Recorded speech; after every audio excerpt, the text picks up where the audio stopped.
Sí.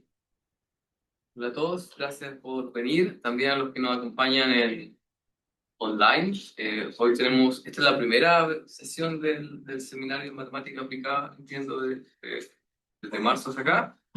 Tenemos a Tomás Causades. Tomás es un ex estudiante de la universidad, del Magíster de Ciencias de la Ingeniería.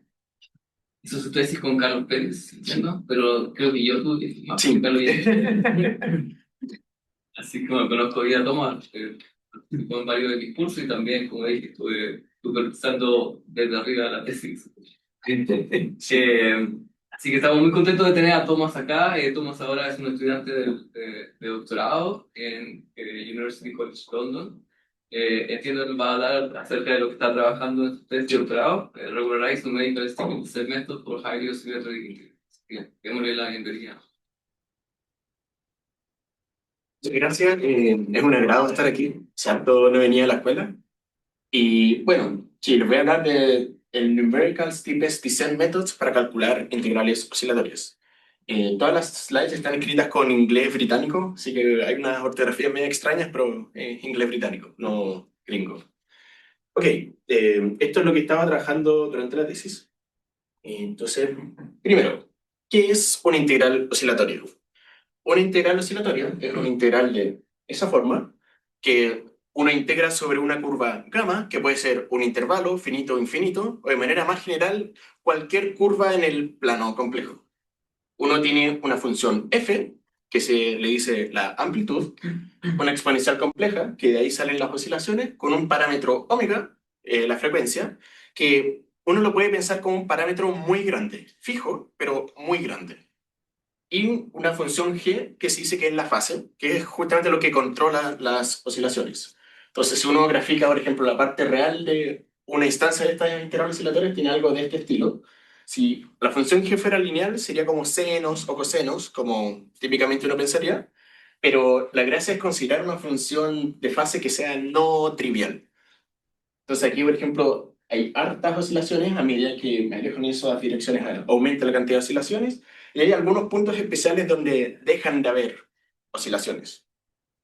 Entonces, lo que trata esta charla es cómo calcular este tipo de integrales de manera eficiente. Ya, antes de entrar en eso, ¿dónde aparecen estas integrales oscilatorias? El primer ejemplo con el cual yo llegué a este tema tiene que ver con formulaciones basadas en ecuaciones integrales para problemas de alta frecuencia. Típicamente en alta frecuencia uno necesita muchos nodos de discretización, lo cual hace que los métodos numéricos típicamente sean súper costosos. Lo que uno puede hacer en este caso particular de ondas es reformular el método de una manera especial, que el costo sea independiente de la frecuencia, la cantidad de grados de libertad, pero el costo de ensamblar a ese sistema lineal tiene muchas integrales oscilatorias, y eso es lo que lo hace difícil de implementar. Otro ejemplo son lo que se conocen como las integrales de difracción canónicas, que son integrales especiales que aparecen en varios problemas y cada instancia de cada píxel en este gráfico está dado por una integral oscilatoria. Entonces, si quiero generar este tipo de gráficos en alta resolución, necesito calcular muchas integrales oscilatorias. Entonces, ahí hay un interés en hacerla un método eficiente. Entonces, hay todo un catálogo de este tipo de integrales. Esto se conoce como la Pearcy-Cusp, y esta es una elliptic unbending, y hay muchas más. Otra aplicación interesante tiene que ver con el diseño de barcos. Esta la descubrí hace bastante poco. Cuando uno tiene un barco que se está moviendo, genera un patrón en el agua, con una forma cónica. Y cuando uno está diseñando los barcos, les interesa mucho saber qué pasa en la transición de dentro del cono a fuera del cono. Y justamente el modelo matemático que representa esas transiciones y cualquier punto en este gráfico está dado por un integral oscilatorio. Entonces, para poder tener un buen entendimiento aquí, nuevamente necesitan evaluarlo. Y otro ejemplo tiene que ver en cosas de lentes, esto ya más tirado a física, aplicaciones gravitacionales que les interesa mucho, dadas dos fuentes, entender cómo se enfoca o desenfoca la luz. Y eso en física lo hacen con estas integrales. Entonces, el tema es que estas integrales son difíciles de calcular. ¿Por qué? Tomemos este ejemplo particular, 1 más z cuadrado con una exponencial y z cuadrado. Para bajas frecuencias, o sea, omega igual 10, eh, uno lo que intenta, o sea, en general, uno lo que hace es intentar aproximar el integrando mediante una interpolación polinomial y luego uno integra numéricamente el polinomial, ese polinomio. Esa es la idea detrás de una regla de cuadratura estándar. Para baja frecuencia, uno intenta interpolar y uno puede tener una buena interpolación. La curva roja es la interpolación de ese integrando usando 20 puntos, por ejemplo, y la curva azul es el valor real de la función. Entonces, para baja frecuencia estamos muy bien. ¿Qué pasa a medida que aumenta la frecuencia? Si mantengo fija la cantidad de puntos que estoy utilizando, la calidad de mi aproximación empieza a deteriorarse rápidamente. Si sigo aumentando la frecuencia, se pierde completamente. Entonces, ¿cuál es el mensaje?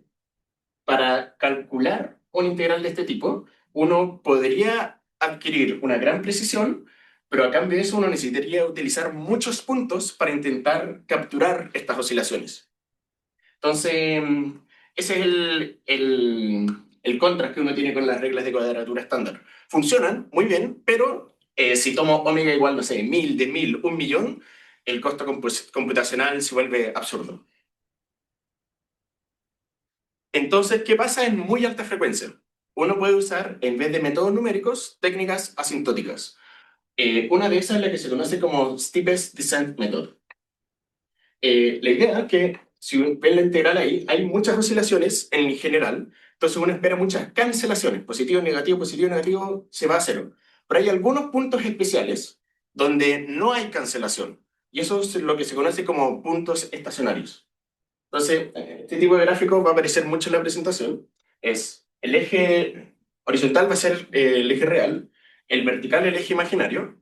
Aquí voy a tener un punto estacionario y si me muevo en esta dirección, voy a ver todas esas oscilaciones.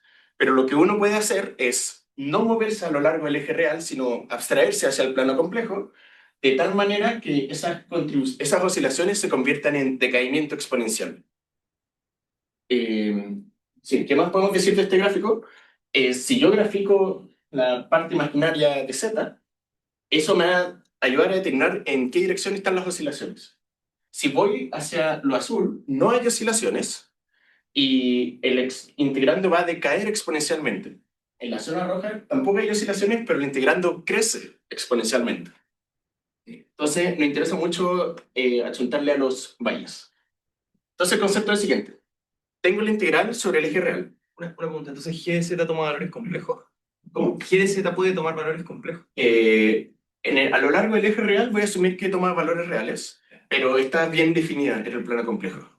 ¿Y ese gamma es un intervalo o es una curva en el plano complejo? Puede ser cualquier cosa, puede ser un intervalo, puede ser algo infinito, menos infinito, infinito, lo que sea.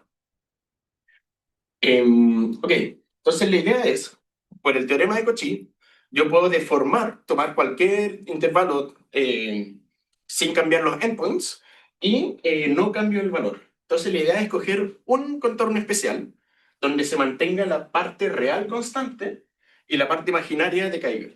Entonces la integral que tenía arriba se convierte en algo de este estilo. La parte real, a lo largo de esas curvas, es constante. Entonces le puedo sacar de la integral. Y lo que me queda adentro va a ser algo que decae exponencialmente si es que voy en las direcciones de descenso hacia los valles. La técnica asintótica original, esto es parecido al método de la fase estacionaria, que puede que sea más familiar. La idea es que esta integral de aquí, uno la puede estimar usando el método de Laplace, que es esencialmente expandir en serie de Taylor y obtener una aproximación. Entonces, tenemos por un lado métodos numéricos. Funcionan muy bien en alta frecuencia, pero si uno se va hacia la alta frecuencia, empieza a volverse muy costoso. Por el otro lado, tenemos los métodos asintóticos. En alta frecuencia funcionan muy bien, pero típicamente ese resultado que te dan son series que, uno, divergen y solamente aumentan la precisión a medida que aumenta la frecuencia. Entonces, si tengo un valor fijo de frecuencia no tan alto, ¿qué puede hacer? Muy caro para métodos Entonces, numéricos. el SEO. Tiene el mismo SEO. Sí, exacto. Ya. Dile que silencie. No sé si lo ¿Estás puedo viendo meter. lo que te mandé? No. Claudio, ¿te puedes mutear? Creo que sí pueden ponerlo. Sí, no voy a hacerlo. La verdad, ahí está. Ya. Detalles técnicos. Y el punto es, ¿qué hago en mediana frecuencia? O sea, eh, ahí. Entonces, ¿qué puedo hacer en el problema de frecuencia media? Ahí es donde aparecen los métodos de cuadraturas, oscillatory quadrature, que es una regla de cuadratura especializada que explota esta idea de las oscilaciones para generar un método eficiente. Este método no es nuevo, se ha investigado por harto tiempo, existen muchas variantes. Están los métodos de Filón, de Levin, Numerical Steepest Descent, que es el que voy a explicar en esta presentación. En física hay una contraparte similar que se conoce como la Picard-Lefschetz Theory, y la más moderna es el Complex Gaussian Quadrature, pero nos vamos a enfocar en este. El concepto es usar lo que sabemos del método asintótico y mezclarlo con lo que sabemos de métodos numéricos para tener lo mejor de los dos mundos. Entonces, eh, aquí hay un ejemplo más aterrizado, con esto ojalá se entienda bien el concepto.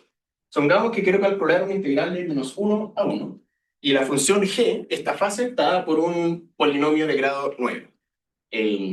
Eso. Entonces, la idea es, si me muevo a lo largo del eje real, hay muchas oscilaciones. Pero si me deformo el plano complejo, siguiendo estas líneas donde la parte real es constante, que se conocen como los steepest descent contours, aquí hay decaimiento exponencial, a lo largo, aquí para allá hay decaimiento exponencial, lo mismo en esta dirección. Esos son mucho más fáciles de evaluar numéricamente. Entonces, al final, lo único que yo tengo que en verdad mirar es cuáles son los endpoints y cuáles son los puntos estacionarios que pasan por esta deformación. Sí, entonces una vez que yo encuentro esa deformación del plano complejo, lo que hago es aplicar una regla de cuadratura apropiada. Y la idea es que uno puede usar una cantidad fija de puntos que no depende de la frecuencia. Por eso este método se vuelve eficiente. Entonces, un ejemplo un poco más concreto, como el formalismo detrás de esto, si considero una integral de 0 a 1 y la función g es z cuadrado, uno puede calcular a mano que la deformación sería ir en esta dirección, después uno toma una contribución horizontal y luego vuelve, en vez de tomar esta línea. Y uno puede parametrizar cada una de esas líneas por una función h sub eta, que va a aparecer alto, que está definida implícitamente por esta relación. La idea es que tengo parte real constante y un número imaginario ahí que a medida que me muevo en esa dirección va a decaer la cantidad de oscilaciones. Entonces, esa integral se convierte en esta integral de acá, que tengo la contribución de la línea recta menos la contribución de la línea curva, porque voy en la otra dirección, más una contribución exponencialmente pequeña. Entonces, si tomo ahora u hacia infinito, esa exponencial pequeña 1 desaparece y todo lo que era como la parte real constante lo puedo sacar de la integral y tengo algo que yo puedo evaluar. De manera general, lo que tengo es, dado un punto eta, a lo largo del cual trazo uno de estos steepest descent contours, la idea es que puedo transformar esta integral oscilatoria en algo que puede evaluar numéricamente. Y dado un cambio de variable, llego a algo de este estilo, que tengo una integral de 0 a infinito con un peso que es una exponencial negativa. Eso es muy bueno porque existe una regla de cuadratura gaussiana que es óptima para este tipo de integrales. Entonces, ese es el concepto. El tema es, hasta ahora suena todo muy, muy bonito, es que cuando estoy evaluando desde puntos estacionarios, este método se cae. ¿Por qué? Si tomo esta relación aquí, diferenciación implícita a ambos lados, y despejo el h eta, que es el que me aparece en el integrando acá, puedo obtener esta relación aquí. El tema es que si parto desde un punto estacionario, cuando tomo e igual 0, voy a tener que evaluar g' en el punto estacionario. Por definición, los puntos estacionarios son donde la derivada desaparece. Entonces, es una integral singular. Y el objetivo de todo esto es hacer la vía más fácil, no más difícil. Existen dos alternativas. Una es redefinir la parametrización de tal manera que una vez que yo haga esta diferenciación implícita haya una cancelación de términos. Y la otra, que es la que voy a tomar en esta charla, es introducir regiones, o sea, las bolas no oscilatorias. ¿Qué es lo que sabemos? Cerca de puntos estacionarios hay pocas oscilaciones. Si hay pocas oscilaciones, yo uso un número una regla de cuadratura estándar, debería tener buenos resultados. Entonces, la idea es justamente combinar eso. Si quiero ir de -1 a 1, lo que puedo hacer es, dado los puntos estacionarios, decir, ok, cerca del punto estacionario voy a tomar una línea recta, arbitraria, y ahí aplico una regla de cuadratura estándar, pero fuera de las bolas sigo esta técnica del steepest descent, que es seguir estas líneas donde la parte real es constante.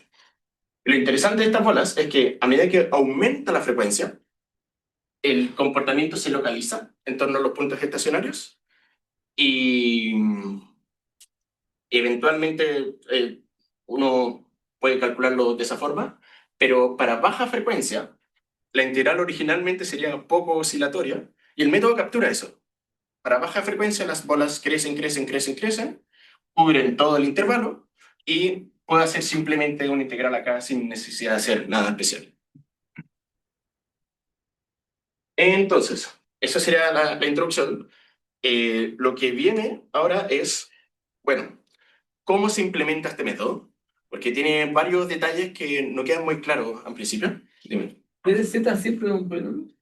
¿Cómo? ¿G de Z siempre es un polinomio? En la mayoría de los ejemplos sí, pero no necesariamente. En lo que voy a mostrar el caso que gz es un polinomio. Gz es una función también con singularidades, pero en cualquier caso necesito que la función g sea como explícita y conocida.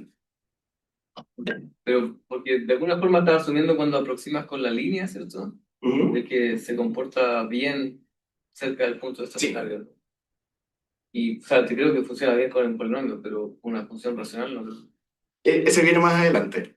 Pero justamente, sí, una de las limitaciones de este método es que uno necesita asumir algo sobre la función. Entonces, gran parte de la presentación aquí está pensada para polinomios, como bien dices. Pero hay ciertas modificaciones que se pueden hacer para otros casos. Una pregunta, tal vez me perdí, pero lo que estás usando acá es el teorema integral de Cauchy, básicamente. Que Sí. funciona. Entonces, asumes implícitamente que f y g son analíticas. Sí. Ya. Sí, Estoy una extensión analítica. O sea, por el momento como que no he dicho mucho que quiero asumir, pero si asumo que G es un polinomio y F es analítica en todas partes, entonces todos felices. En cambio, si en toda la presentación voy a tomar F entire, pero la función G hay unas partes donde no es necesariamente entire, puede tener singularidades. Y ahí hay que tener especialmente mucho cuidado. Eso viene más adelante.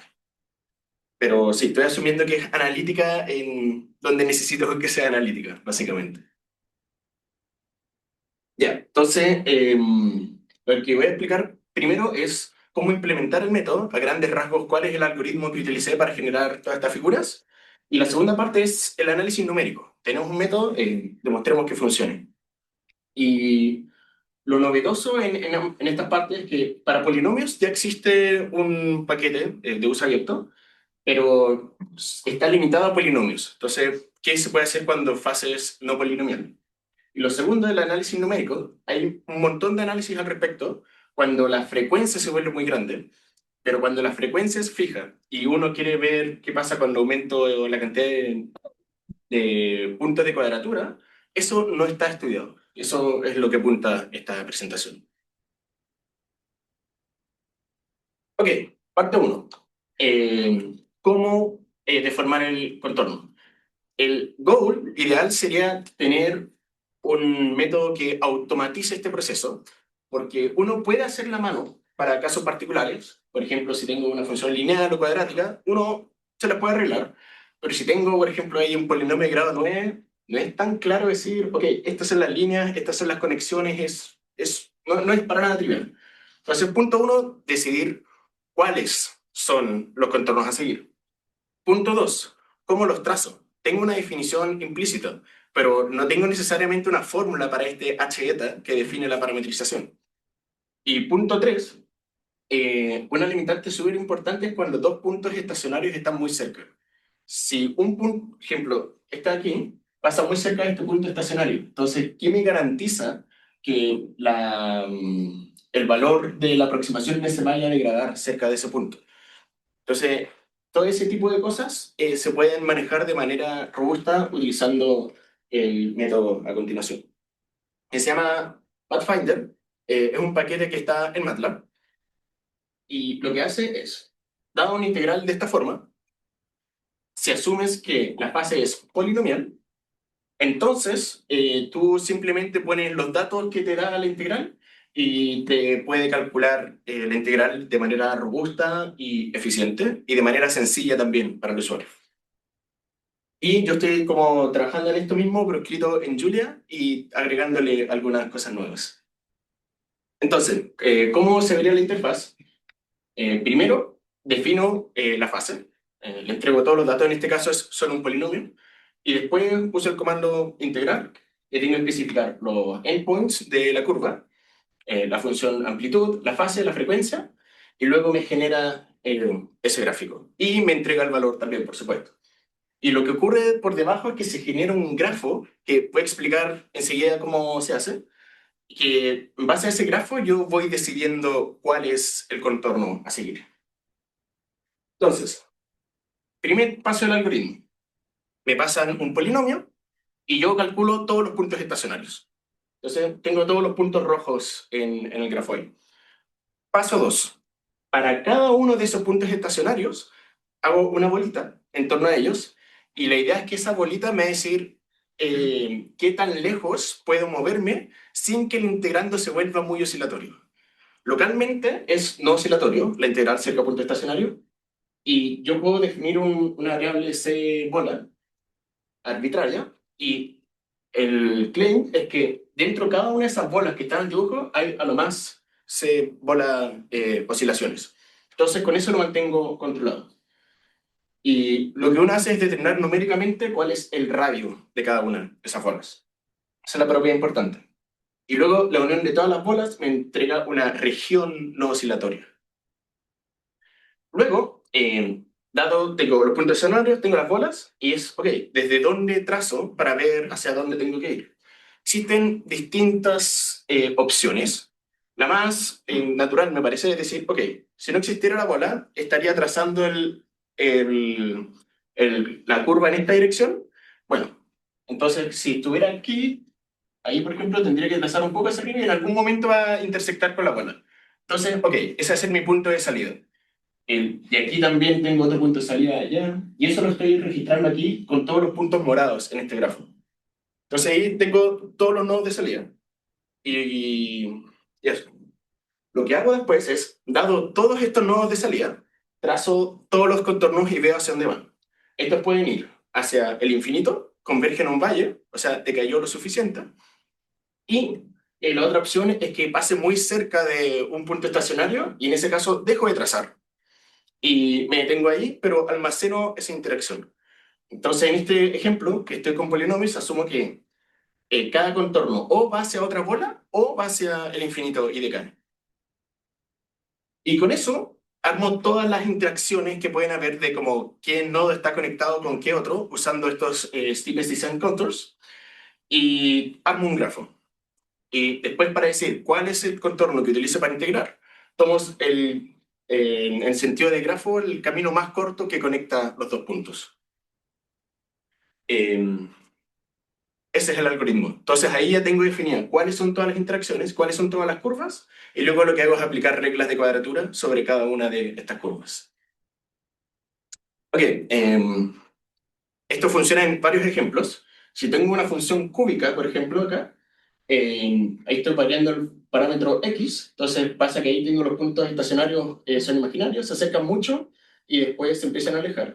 Cuando se acercan mucho, lo que puedo hacer es como ignorar un poco que están muy cerca y simplemente tomar una línea recta entre medio de los dos. Mientras esté dentro de la bola hay pocas oscilaciones, entonces estoy bien. ¿Qué pasa si tengo muchos puntos estacionarios cerca?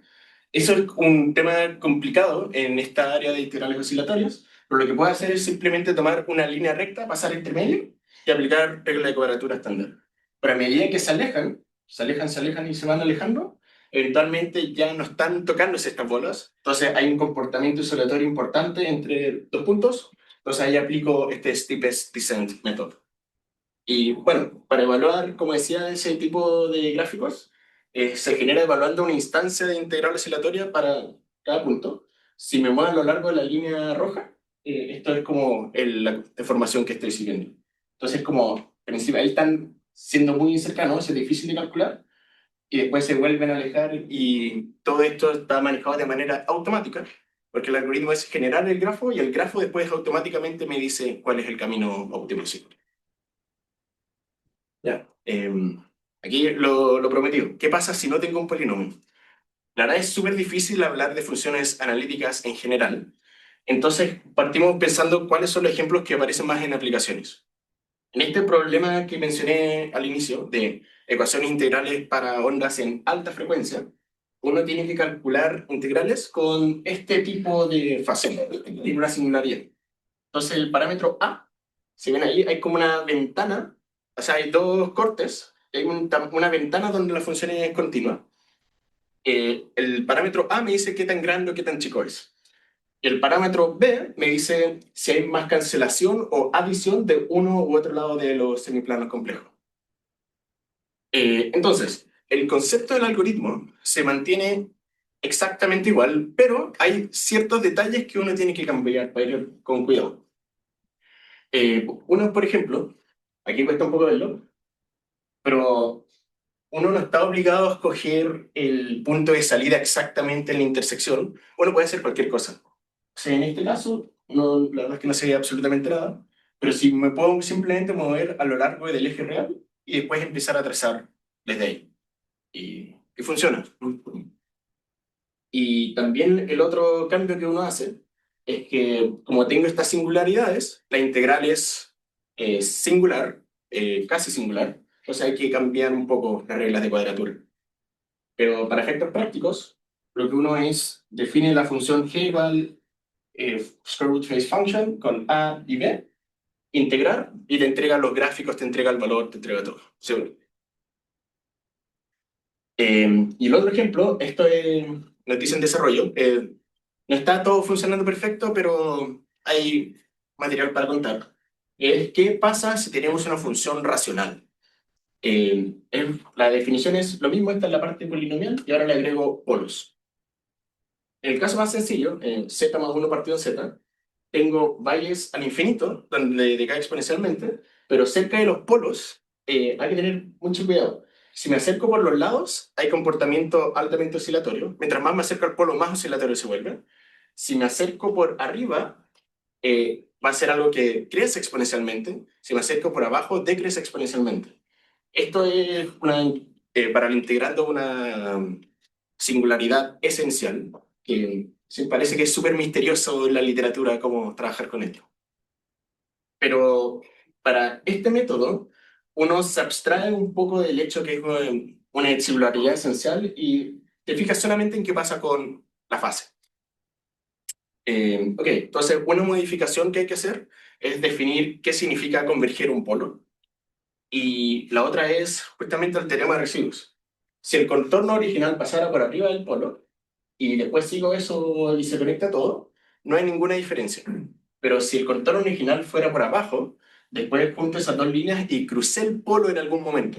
Entonces habría que agregar la contribución del polo en ese caso. U otra opción es tratar de encontrar cuál es la deformación que nunca cruza el polo.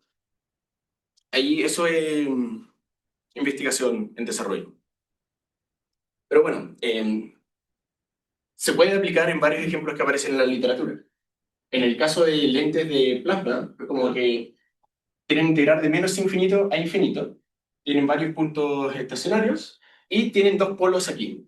Entonces, por ejemplo, en este caso, ahí cruza el polo, entonces tendría que agregar esa contribución.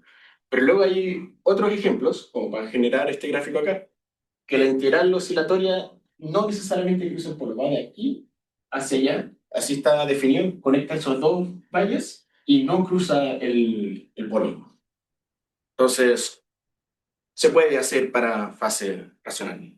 Ese es el mensaje. eso. ¿Alguna pregunta hasta ahora? Los polos están fuera de la recta real, ¿no es cierto? ¿Cómo? Los polos están fuera de la recta real. ¿Fuera del dominio? Sí. El intervalo de integración inicial. Sí. Estaba asumiendo que la integral está bien definida, por supuesto. Ok. Bueno, la siguiente parte tiene que ver un poco más con cómo se analiza este método. Hay muchos detalles, muchos cálculos, y voy a presentar esencialmente los ingredientes principales para llevar a cabo esto. Entonces, voy a asumir que para los contornos finitos utilizo regla de cuadratura tipo Gauss-Legendre. Para contornos infinitos, Gauss-Laguerre. Y están estos intermedios que uso Gauss-Legendre, pero truncado. Ahí puedo hablar más de ello. Pero por temas de tiempo voy a enfocarme principalmente en los dos primeros. No voy a decir mucho del tercero. Y el concepto es estudiar la analiticidad de la función. Mientras más grande sea el dominio donde la función es analítica, la función que estoy integrando, mejor va a ser la precisión de mi regla de cuadratura. En el caso de finite contours, está la Bernstein ellipse, la teoría de las Bernstein ellipses, y para el caso de Gauss-Laguerre hay resultados mucho más nuevos del año antepasado, que siguen el mismo espíritu de entender dónde la función es analítica. Ok, ejemplo ilustrativo. Supongamos que tengo un monomio. Entonces, ahí, eso es como lucirían ahí hacia el lado derecho el contorno a seguir en el plano complejo. En estos casos voy a tener un punto estacionario, que puede ser de orden superior. No hay branch points, no hay singularidades en el integrando. Y uno puede invertir la función g a mano. Y aquí es difícil hablar de inversión porque la función es biyectiva en todas partes, pero es biyectiva en ciertas regiones. Entonces, dadas esas regiones, yo puedo definir a mano cuál es el valor de h eta. O sea, recordatorio está definido de manera implícita, pero si tomo la inversa de g a ambos lados, aquí se cancela y me queda esta expresión aquí. Esa es la idea. En este caso, que es el más simple, uno puede hacer todos estos cálculos a mano. Entonces, el primer teorema dice lo siguiente. Supongamos que quiero integrar a lo largo de esta línea acá. La precisión de mi cuadratura Gauss-Legendre va a ser tan precisa como el tamaño de esta elipse, que está asociada a un parámetro ρ.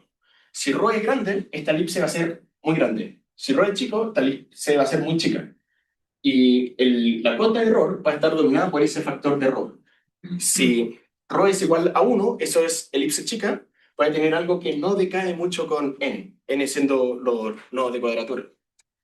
Y eso, entonces para aplicar este teorema necesito, uno, entender el tamaño de esta elipse, y dos, entender cuál es la cantidad de oscilaciones dentro de la elipse. Si yo tengo eso, puedo aplicar este teorema y encontrar una cota superior para el error. Esa es la idea general. Y bueno, en este caso sin singularidades, el ρ puede ser tan grande como uno quiera, puede ir hasta infinito. Pero si hay singularidades, eso te pone un tope de qué tan grande puede ser. Caso 2. ¿Qué pasa con los que van hacia infinito? La idea es esencialmente la misma. Entonces tengo esta línea acá.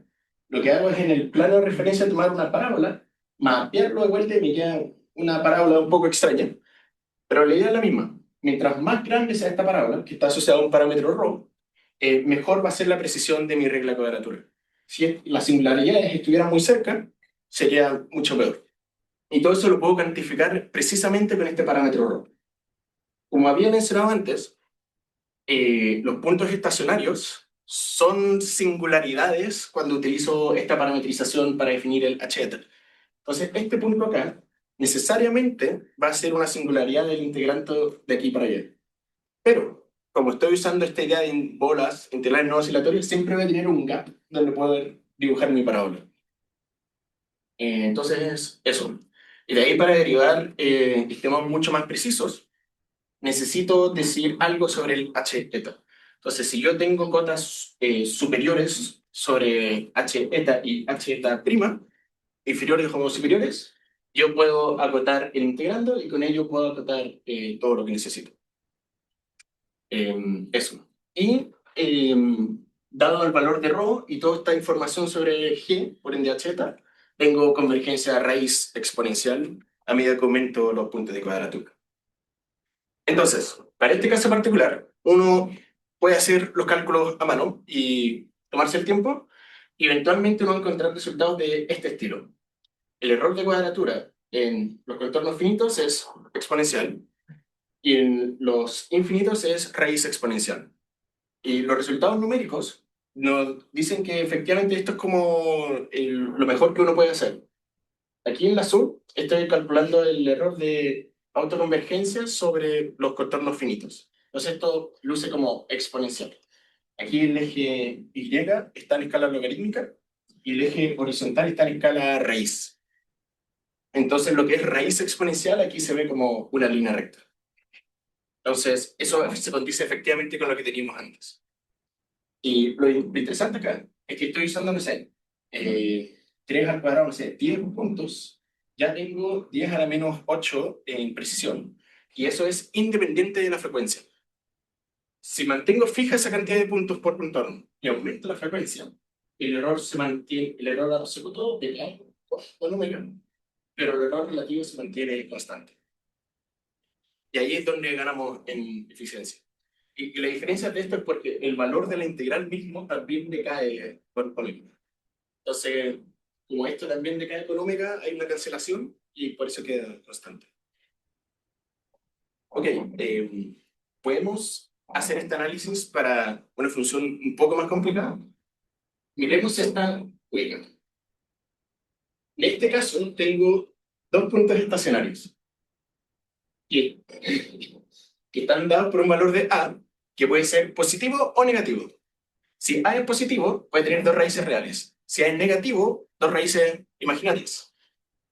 Y cuando a se va a cero, se tocan. O sea, eso es lo que se ve ahí al lado. Entonces, en el caso anterior lo que hice fue tratar de encontrar esta función h de manera explícita, y puedes utilizar todo lo que sé de esa definición explícita para sacar mis conclusiones. Cuando tengo una cúbica, uno puede usar como, así como está la fórmula del discriminante para polinomios de segundo grado, está la fórmula de Cardano para las funciones cúbicas. Uno puede hacer eso, pero la fórmula es bastante grande, entonces no es muy amigable para hacer cálculos a mano. Lo que uno puede hacer, en cambio, es demostrar que, dado ciertos dominios bien definidos, esta función g es biyectiva entre esos dos dominios. Y me puedo definir ahí una inversa que es analítica entre estos dos dominios. Entonces ahí puedo decir, ok, listo, definiéndolo con todo ese cuidado, tengo una expresión explícita para h eta en términos de la inversa, pero no sé cuál es la inversa. Entonces, bueno, ¿y ahora qué?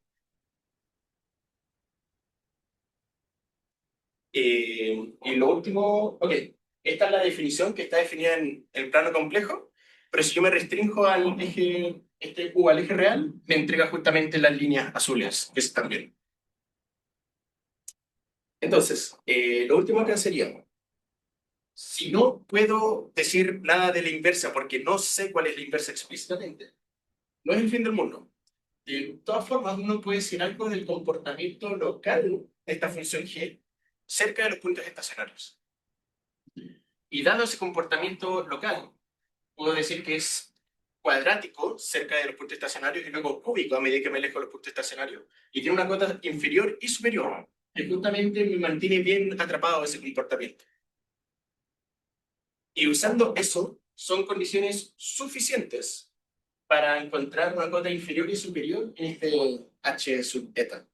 Entonces, si tengo esto es para el caso particular de la cúbica, entonces puedo decir algo sobre la h eta. Y si puedo decir algo sobre h eta, puedo decir algo sobre el integrando completo. Entonces, bueno, tomando todo eso, haciendo hartos cálculos, uno obtiene justamente el mismo tipo de cotas que tenía antes. decaimiento exponencial a lo largo de los contornos rojos y raíz exponencial a lo largo de los azules. Y por temas de tiempo no voy a decir mucho acerca de los verdes. Bueno, ahí cuando se separan aparece uno. Uno también puede estimar el error ahí y ahí es exponencialmente preciso. Entonces, ¿cómo lucen los errores?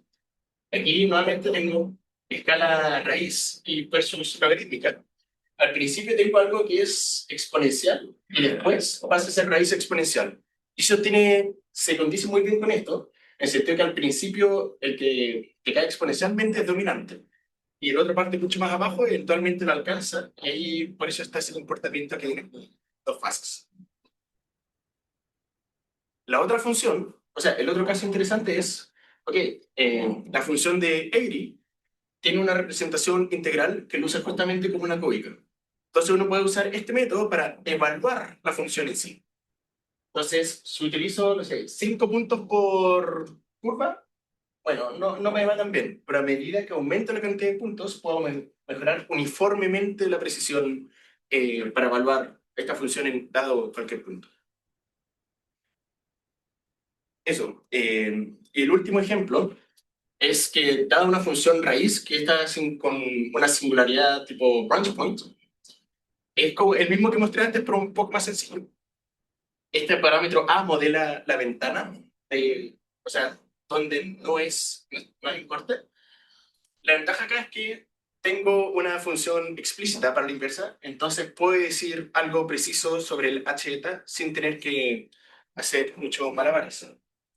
Sin embargo, la integral aquí, que estoy evaluando acá, puede tener las singularidades arbitrariamente cerca.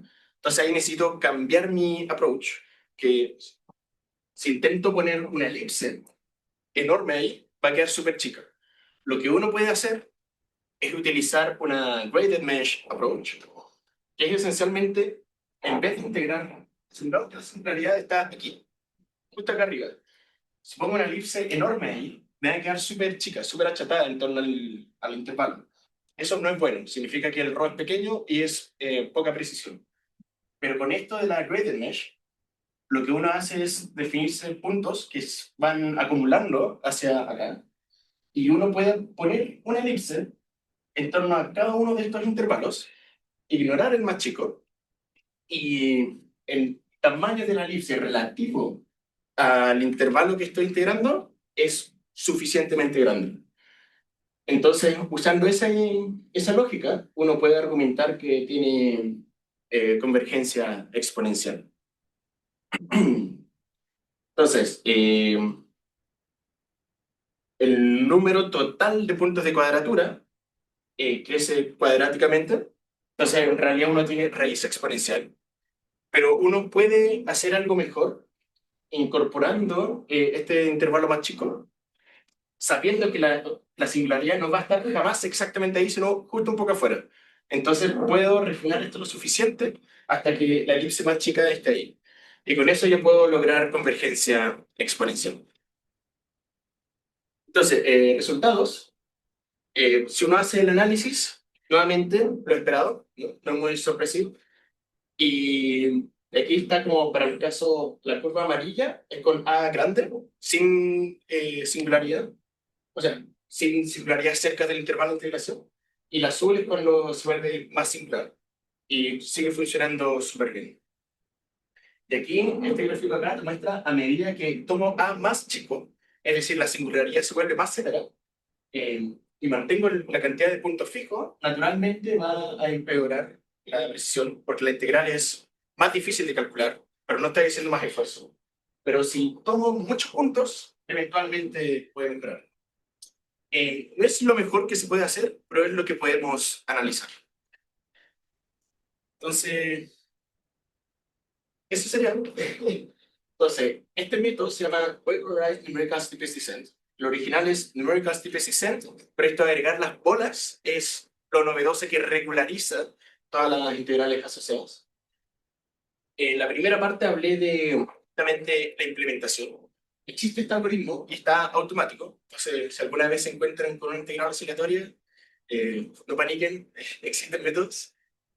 Y también estas mismas ideas se pueden extender a fases no polinomiales. La segunda parte fue acerca del análisis de convergencia y uno lo puede hacer, encontrar estimados explícitos para algunos casos específicos. Y no estoy diciendo que pueda hacerlo para todos los casos. De hecho, es bastante difícil. Pero esta metodología de usar elipses y parábolas, en principio, podría servir para fases más generales, pero habría que revisar los detalles en cuanto a las cotas. Y por último, bueno, ¿en qué estoy ahora? Trabajando con lo que son las integrales con la fase racional, que tienen estos polos intermedios, y por supuesto analizar el método para este caso. Y la segunda patita sería pensar en cómo generalizar este problema a más dimensiones. Y la dificultad está que no tengo dos dimensiones en eje real imaginario, sino que si tengo dos variables, tengo que complejizar cada una. Entonces tendría como problema en 4 dimensiones. Eh, Muchas gracias.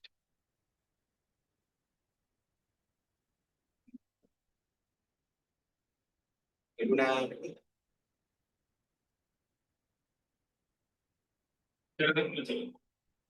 Eh, Cuando mostráis integrales de este estilo, Espera, déjame acercarme que tiene luz ahí. cuando mostráis este tipo de integrales, esto está un poco pensado como para esquemas que dependan, por ejemplo, de transformadas de Fourier. O sea, ¿está en esa dirección o hay otro tipo de esquemas de diferenciación O sea, que van en esa dirección?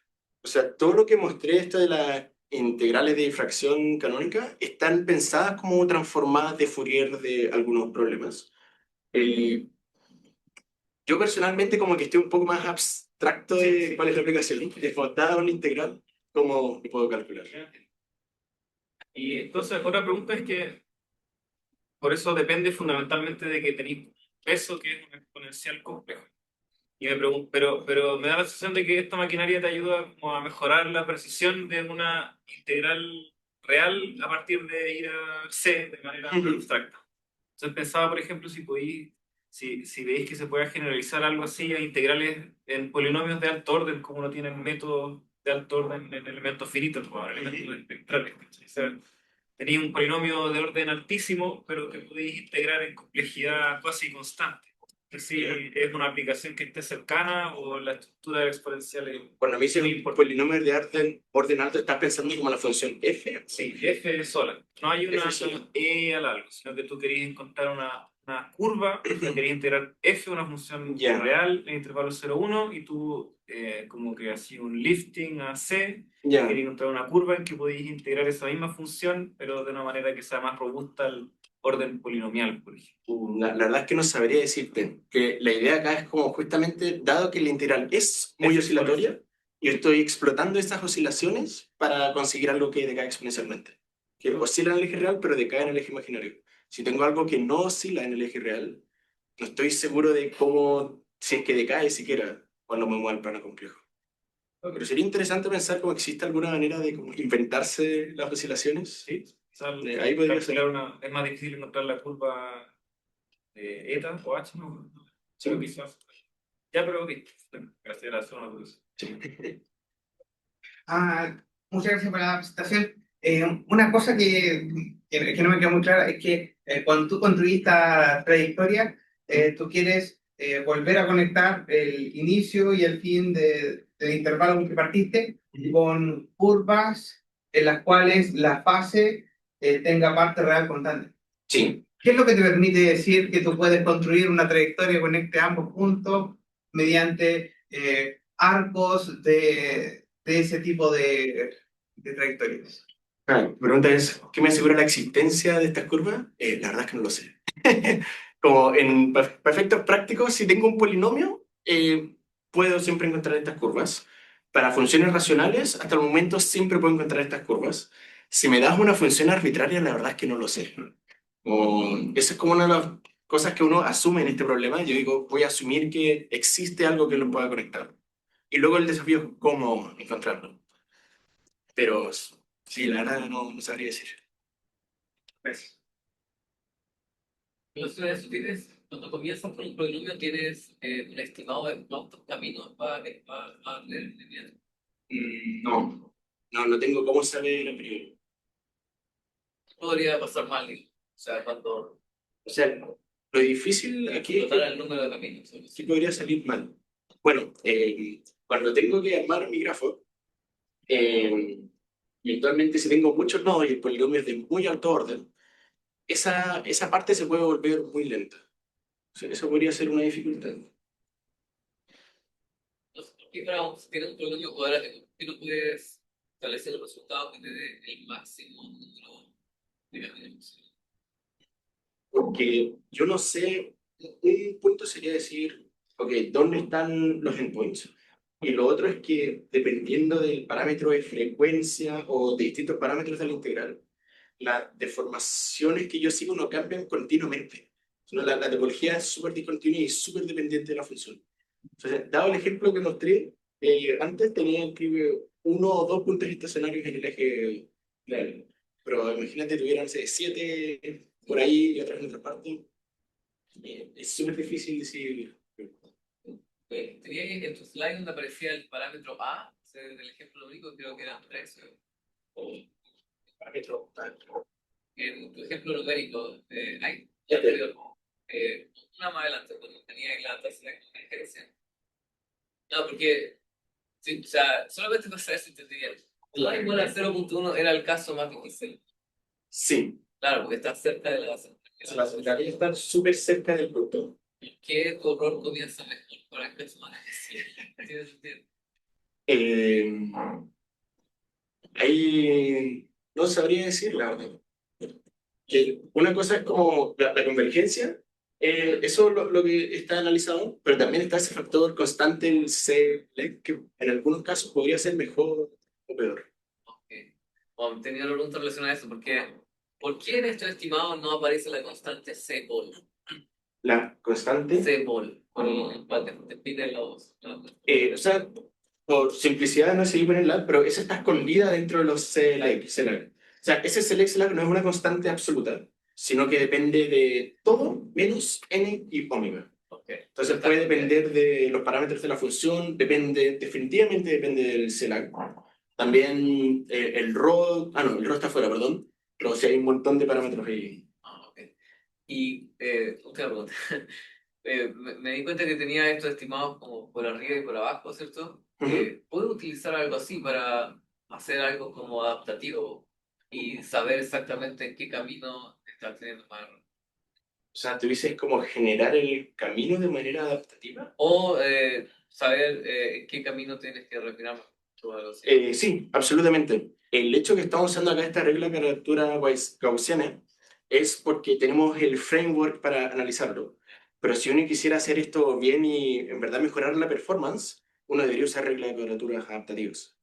Sí, por ejemplo, ahí me podría desligar del hecho que hay una singularidad, usar una regla adaptativa y si es que la singularidad aparece, entonces uso más esfuerzo.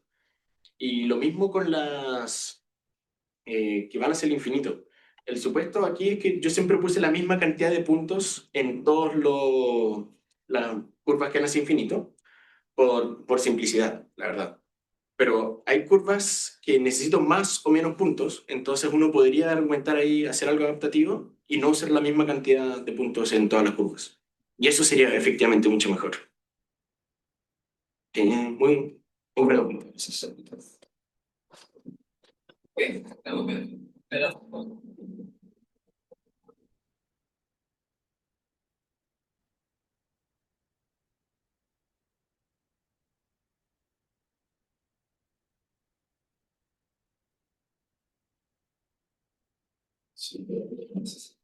me parece difícil de que seas porque somos muchos. Creo que la única que para traerlo